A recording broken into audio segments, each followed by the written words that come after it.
Bonjour, on se retrouve aujourd'hui pour une nouvelle vidéo lecture.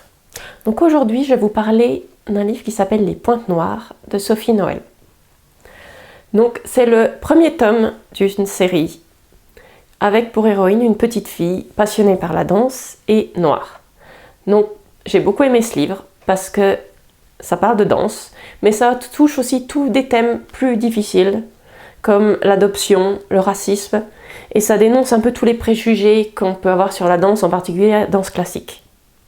Donc la plupart d'entre vous ne savent certainement pas, mais j'ai fait de la danse pendant des années, particulièrement de la danse classique.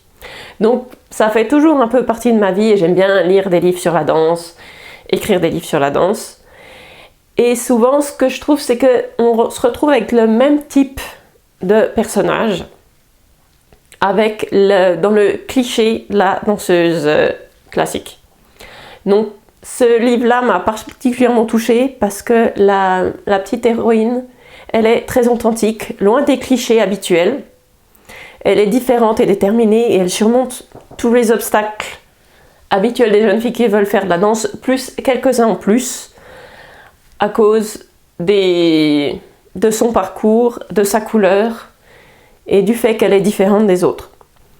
Donc je trouve ça génial qu'il y ait un peu de diversité aussi dans les livres sur la danse. Ça commence à arriver dans la vraie vie et c'est bien que ça arrive aussi dans les livres pour toutes les petites filles qui ne se reconnaissent pas dans le modèle habituel et qui ont besoin aussi de modèles de danseuses de toutes les couleurs, de tous les types et qui les encouragent à croire qu'elles peuvent réaliser leurs rêves même si elles ne tombent pas dans le stéréotype habituel, aussi bien taille, poids, couleur, enfin il y a beaucoup de règles, surtout dans la tête des gens et dans la réalité aussi. Donc c'est un livre que j'aurais beaucoup de plaisir à lire aussi à mes enfants. Ça traite très justement du racisme, c'est pas acceptable et il ne faut pas que les enfants laissent passer ça. Il ne faut pas en avoir honte, se tourner vers des adultes et de ne pas laisser les enfants tout seuls dans leurs problèmes. Donc j'ai trouvé que la façon d'aborder ça était très juste. Donc c'est une jolie découverte à mettre dans toutes les mains de petites filles qui aiment la danse parce que ça montre vraiment un modèle différent et authentique.